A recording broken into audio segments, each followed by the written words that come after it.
नमस्कार, तरुण भारत न्यूज बुलेटिनमध्ये आपल्या सर्वांचं स्वागत. पाहूयात स्थानिक घडामोडी. पुणे बेंगळूरू राष्ट्रीय महामार्गाला लागून असलेल्या भुतरामट्टी येथील राणी चन्नम्मा प्राणी संग्रहालयातील टायगर सफारीचं काम पूर्णत्वाला आलं असून येत्या आठवडाभरात टायगर सफारी सुरू होणार असल्याची माहिती संग्रहालय व्यवस्थापनाकडून देण्यात आली. त्यामुळे बेळगावकरांना आता अगदी जवळून वाघाला पाहण्याचा आनंद लुटता येणार आहे. म्हैसूर प्राणी संग्रहालयाच्या धर्तीवर भुतरामट्टी प्राणी संग्रहालयाचा विकास करण्यात येतोय. शहरापासून अवघ्या 12 किलोमीटर अंतरावर असलेल्या या संग्रहालयात 3 वाघ सोडण्यात आलेत. 39 हेक्टर परिसरात पसरलेल्या प्राणी संग्रहालयाचा 2018 साली मास्टर प्लॅन तयार करण्यात आला होता. त्यात टायगर सफारीचाही समावेश होता. मात्र काही तांत्रिक अडचणीमुळे सफारीला थोडा विलंब झालाय. मात्र आता आठवड्यावर टायगर सफारीला प्रारंभ करण्यासाठी हालचाली सुरू झाल्यात. विद्यार्थ्यांच्या आयुष्यातील महत्त्वाचा टप्पा म्हणून ओळखल्या जाणाऱ्या 10वीच्या परीक्षेला आज कन्नड विषयाच्या पेपरने सुरुवात झाली. दरम्यान परीक्षा केंद्रांच्या 200 मीटरपर्यंतच्या आवारात संचारबंदी लागू करण्यात आली असून परीक्षा केंद्रावर भरारी पथकांची नेमणूक करण्यात आली.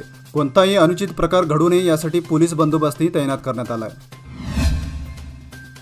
हिंदवाडी गणेश मंदिरापासून 5व्या ते 9व्या क्रॉसपर्यंत पाईपलाईनला गळती लागून महिना उलटला तरी दुरुस्तीकडे दुर्लक्ष करण्यात आले. एकीकडे बेळगाव शहरात पाणी टंचाई असताना ऐन उन्हाळ्यात गळती लागल्यामुळे नागरिकांमधून संताप व्यक्त होतोय. तसेच या पाईपलाईनमध्ये ड्रेनेजचं पाणी मिसळत असल्यामुळे नागरिकांच्या आरोग्यावरही परिणाम होण्याची शक्यता आहे. त्यामुळे संबंधित लोकप्रतिनिधी आणि अधिकाऱ्यांनी याकडे लक्ष देऊन तातडीने पाईपलाईनची दुरुस्ती करावी अशी मागणी नागरिकांमधून होते.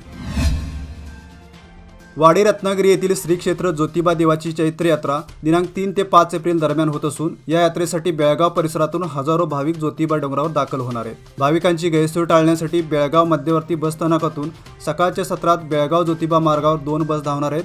तसेच भक्तांची संख्या वाढल्यास बस फेऱ्या देखील वाढवल्या जातील अशी माहिती परिवहनकडून देण्यात आली. 10वीच्या परीक्षेला बसलेल्या सर्व विद्यार्थ्यांना शुभेच्छा देण्यासाठी खडेबाजार येथील नामदेव देवकी संस्थेच्या वतीने स्वागत आणि शुभेच्छा समारंभ आयोजित केला होता. जीव्ही हायस्कूल या प्रमुख परीक्षा केंद्रावर समाज बांधवांनी प्रत्यक्ष भेट दिली आणि विद्यार्थ्यांना गुलाब पुष्प देऊन परीक्षेसाठी शुभेच्छा दिल्या. या कार्यक्रमात विद्यानिकेतन बेळगावच्या शिक्षिका सविता पवार आणि शिक्षक BM पाटील यांनी सहभाग दर्शवला होता. यावेळी अजित कोकणे, अशोक रेळेकर, सुरेश पिसे, प्रमोद काकडे यांच्यासह कार्यकर्ते व समाज बांधव उपस्थित होते.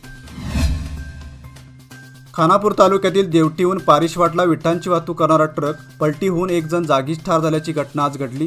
तर या अपघातात 2 जण गंभीर जखमी झाले असून त्यांना उपचारासाठी हॉस्पिटलमध्ये दाखल करण्यात आले. दावलसाप मुनवळी असं मृताचं नाव आहे. तर चालक मंजुनाथ कुकडोळी आणि कामगार मंजुनाथ गुरन्नवर हे जखमी झाले आहेत. पोलीस स्थानकात या अपघाताची नोंद झाली असून पोलिसांकडून अधिक तपास सुरू आहे. निवडणुका जवळ आल्यामुळे नवीन मतदान कार्ड तयार करणे आणि आधार कार्ड दुरुस्तीच्या कामाला वेग आला आहे. त्यामुळे बेळगाव वन केंद्रावर नागरिकांची गर्दी उसळली. आयकर विभागाने पॅन कार्ड आधारशी लिंक करण्याची अट घातली आहे. त्यातच मतदान कार्डसाठी आधार कार्ड बंधनकारक बनले. इतर शासकीय कागदपत्रे काढण्यापूर्वी आधार कार्डातील दुरुस्ती करण्याची गरज असल्यामुळे नागरिक बेळगाव वन कार्यालयात धाव घेत आहेत. महिलांच्या सुरक्षेच्या दृष्टिकोनातून 26 जानेवारीला सुरू करण्यात आलेल्या पिंक बसकडे सध्या महिलांनी पाठ फिरवले. त्यामुळे ही बस सेवा अडचणीत आली आहे. सार्वजनिक बसमध्ये महिलांसाठी 50% राखीव सीट असल्या तरी सकाळी व सायंकाळी गर्दीच्या वेळेस महिलांना विविध अडचणींचा सामना करावा लागतो. त्यामुळे विविध संघटनांकडून महिलांसाठी विशेष बस सेवा सुरू करावी अशी मागणी होत होती. या मागणीनुसार शहरात 3 बस सेवा सोडण्यात आल्या आहेत. मात्र महिलांचा प्रतिसाद मिळत नसल्याने डिझेलचा खर्च देखील निघणं कठीण झाल्याची माहिती परिवहनचे व्यवस्थापक AY शिरगुप्पीकर यांनी दिली. भाजपमध्ये घराणेशाही नसून लोकशाहीच्या मार्गाने उमेदवारांची निवड करण्यात येते असं मत केंद्रीय मंत्री प्रल्हाद जोशी यांनी व्यक्त केलं. ते बेळगावमध्ये धर्मनाथ भवन येथे आयोजित बैठकीत बोलत होते. या प्रसंगी खासदार मंगल अंगडी, माजी आमदार अनिल बेनके यांच्यासह कार्यकर्ते उपस्थित होते. विधानसभा निवडणुकीच्या पार्श्वभूमीवर कडक बंदोबस्त ठेवण्यात यावा यासाठी होमगार्ड्सना 4 दिवसांचं प्रशिक्षण देण्यात आलं. APMC KSRP ट्रेनिंग सेंटरमध्ये 28 मार्च रोजी सुरू झालेल्या या ट्रेनिंगची आज सांगता झाली. होमगार्ड कमांडंट किरण नाईक व KSRP कमांडर रमेश बोरगावी यांच्या नेतृत्वाखाली हे प्रशिक्षण देण्यात आलं. दुचाकीवरून आलेल्या चोरट्यांनी वृद्धेचे 25,000 रुपये भर दिवसा हातोहात लांबवल्याची घटना निप्पाणीत शुक्रवारी घडली.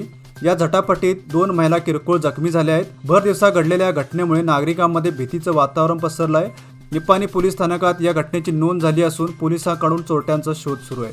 आजच्या बुलेटिनमध्ये इथेच थांबूया. अधिक माहिती आणि ताज्या घडामोडींसाठी पाहत राहा Tarun Bharat YouTube channel. Subscribe करा, लाईक करा आणि जरूर शेअर करा. तसेच दररोज सकाळी वाचा दैनिक तरुण भारत.